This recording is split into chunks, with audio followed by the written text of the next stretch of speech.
If you want to get better at preaching, and I hope that you want to get better at preaching, if you want to get better at it, then you've got to be willing to evaluate your teaching. And one of the ways to do that is to use what is called Aristotle's rhetorical triangle. There are these three things that Aristotle taught when it comes to persuading people. He talked about ethos, pathos, and logos. Here's a direct quote. He says, "Of the modes of persuasion furnished by the spoken word, there are three kinds. The first kind depends on the personal character of the speaker," that's you, the preacher. "The second, on putting the audience into a certain frame of mind.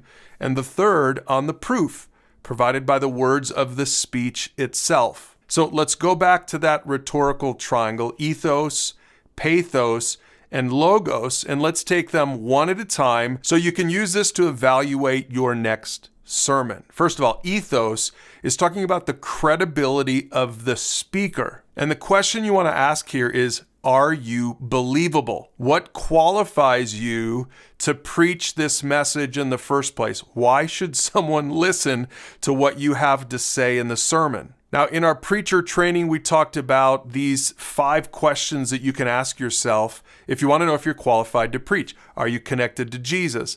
Are you honoring God in everyday life? Do you care about people? Are you personally making disciples? And last but not least, do you have a teaching gift? These are some great questions to start with if you're trying to develop your ethos.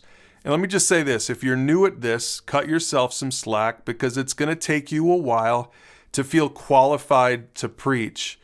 But in time, you can begin to develop more and more of, credibility or sort of the gravitas that's necessary to really reach everybody in your audience. That's the first thing. That's your ethos. Now, the second thing is what I think is probably the hardest for most preachers, and that's your pathos, your ability to connect to the emotions of the audience. The question you want to ask here is, why should they listen? Now, this is going to include a couple of things. First of all, you're going to want some pathos to try to hook the audience. If you're just coming at them with information from the Bible, but you never convince them as to why they should care about what you're about to present to them, then that means you haven't really thought about the sermon or the message with your audience in mind. You've just thought about it with the truth in mind. So that's the first thing, is make sure you think about it with them in mind. Empathize with your audience, and that is going to help you to hook them, not just at the beginning of the sermon, but really all throughout the sermon, that you're always coming back to them and answering this question, why should they listen? Why should they keep listening to what you have to say? But this also, I think, relates to just your ability in general to connect to the audience, to make them feel like you're just one of them. You're trying to minimize the distance between pulpit and pew, and if you're committed to developing your pathos, then you'll be able to connect with your audience on an emotional level. That's really important. And then finally, we can talk about the logos, or the logic of the message itself. Does what you're preaching even make sense, right? And it's really helpful to think about it in terms of the framework of a sermon. You've got your big idea. Make sure that that is crystal clear in your own mind.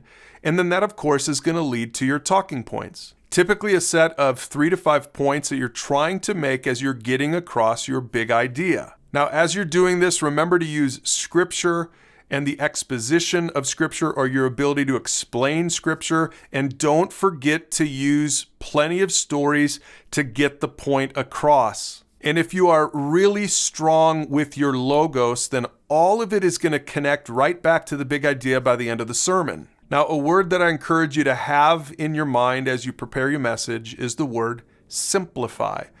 Pastors tend to complicate the sermon and muddy the waters so that what started off as a simple big idea with some supporting talking points and scripture and exposition and stories becomes just a muddled mess, and it's confusing to them, and certainly then it's confusing to the audience. Don't preach 2 or 3 or 4 sermons.